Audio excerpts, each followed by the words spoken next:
Benoît Fougeret, fondateur, cofondateur de Prépro. On va parler financement. Financement des professionnels de la restauration, Au sens large. Exactement, entre les indépendants, les franchisés, en groupement, tous les acteurs de la restauration. Est-ce que tu me promets de répondre à toutes mes questions? Toutes. Toutes? En toute franchise. En toute franchise. Merci Benoît, on est parti. Prépro, tu as créé ça quand? Pourquoi? Pour qui? On a créé ça en 2006. Déjà à l'époque, certains professionnels de la restauration rencontraient des difficultés. Il y a des professionnels de la restauration qui ne savent pas présenter un dossier, qui ne savent pas en parler, qui ne savent pas le défendre. Ils ne savent pas se vendre. Ils ne savent pas se vendre leur projet. Exactement. Voilà. Et donc nous, on va plutôt intervenir là-dessus, être facilitateur dans l'accès au financement. En franchise, ce qui est important dans un rendez-vous bancaire, c'est de présenter l'enseigne. Et souvent, les futurs franchisés, quand ils ne sont pas accompagnés, c'est souvent une partie qu'ils maîtrisent mal. Une raison toute simple, c'est qu'ils ne sont pas encore dans l'enseigne.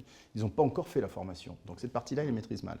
Et nous, nos experts sont, via ce qu'on appelle un CRSF, compte rendu des savoir-faire du franchiseur, vont pouvoir restituer l'ADN du réseau de façon à représenter l'enseigne le jour de la rencontre bancaire. On parlait des banques qui sont tes partenaires, tout à fait, avec qui tu discutes, c'est ça. Tu négocies pas. Exactement. Les banques restent le premier pourvoyeur de crédit, d'accord? Donc ça c'est important. C'est pas les seuls. Souvent les gens font l'erreur de dire je vais voir effectivement une banque. Il faut aller voir une banque, voire deux, voire trois, mais pas plus. Mais après il faut aller chercher d'autres solutions. Et le problème c'est que tout le monde n'a pas accès à toutes ces solutions. Déjà ne sait même pas qu'elles existent. Et ensuite, une fois qu'on sait qu'elles existent, comment on fait pour aller les chercher? Voilà. Et si vous n'avez pas un expert au milieu de tout ça qui va prendre le besoin du client, analyser le projet et orienter vers les meilleures solutions, ça peut être plus compliqué. Ce sujet est quand même un sujet, j'ai beaucoup de questions, parce que forcément j'ai beaucoup de questions de nos amis restaurateurs. Vas-y. On est dans un environnement, aujourd'hui, concrètement, se faire prêter de l'argent, c'est de plus en plus difficile. Qu'est-ce qui se passe? Quand est-ce qu'ils vont ouvrir les vannes? On prête de l'argent en ce moment. Ça peut ne pas être facile si on s'y prend mal. Ça peut être facile si on s'y prend bien. C'est fini d'aller avec le stylo sur l'oreille, je griffonne, je vais faire tant de chiffre d'affaires, j'exagère, mais ça c'est terminé. Et parce que souvent c'était comme ça. Sur le coin de la table, tiens, je te paye à manger, voilà, j'ai besoin de 200 000. Ça c'est fini. Les banques ont aujourd'hui plusieurs besoins. Un, d'avoir des dossiers structurés, idéalement digitalisés. Et puis après, et c'est là que notre réseau d'experts, de facilitateurs dans l'accès au financement interviennent, c'est une mixité des solutions de financement.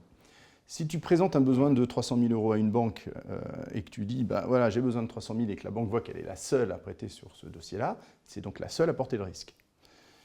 Ça, c'est moins fun que si tu lui présentes un dossier en disant, voilà, j'ai déjà plusieurs partenaires autour de la table et sur 300 000, j'ai plus que 200 000 ou 250 000 euros à financer. C'est une vraie machinerie quand même, c'est une vraie complexité parce qu'à aujourd'hui, moi je pensais peut-être naïvement, comme tu disais, alors de manière pro, je fais mon dossier, je vais en banque, je mets mon plus beau costume et je me coiffe correctement, je prépare mon discours pour être pertinent, pour séduire mon conseiller bancaire. Mais ça ne suffit pas. Alors, ça ne suffit pas, mais c'est quand même essentiel. Moi, je dis souvent, celui qui néglige sa préparation se prépare à être négligé. Alors, on va se mettre en situation, j'aime bien des exemples précis. Et on parle des apports. Il y a quelques temps, 6 mois, 1 an, on parlait, allez, si tu as 20%, ça passe. Il semblerait que ça soit plus suffisant. Non. C'est combien le bon chiffre maintenant? 30 à 35%. 30 à 35%. 20 à 25% dès lors qu'on est sur une reprise d'un point de vente existant, d'un restaurant existant. Là, il y a un actif, il y a de la clientèle, il y a une visibilité sur les chiffres.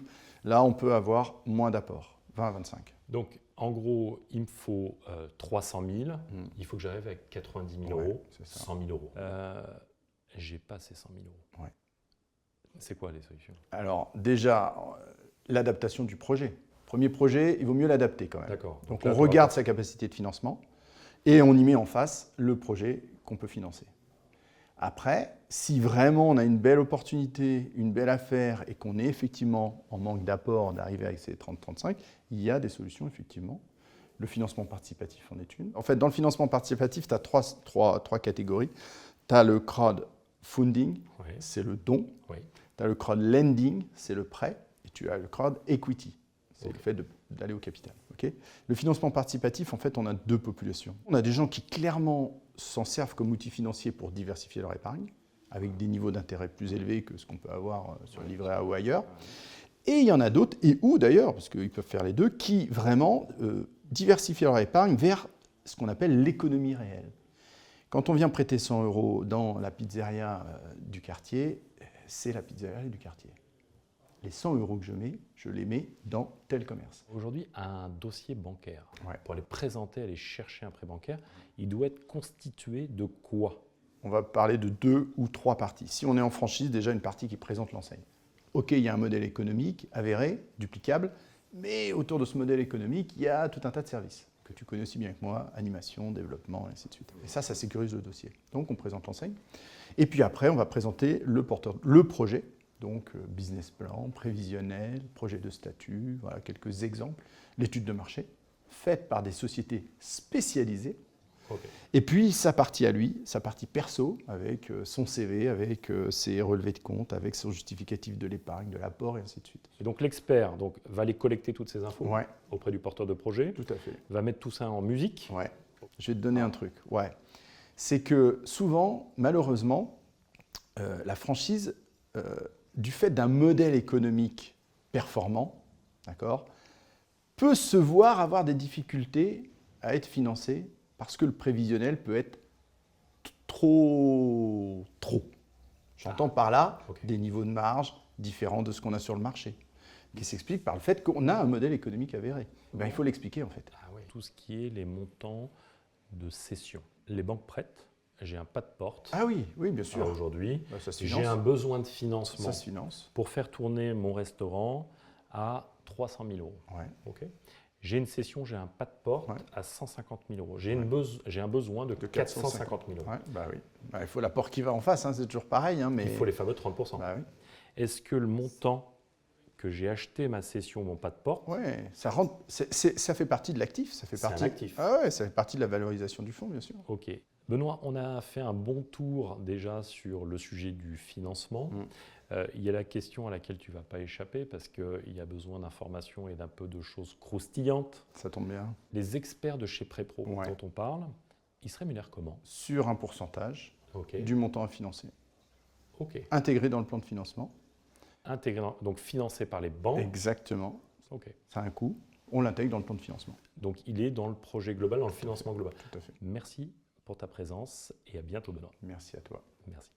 Merci pour votre fidélité, à bientôt et merci de nous suivre aussi régulièrement.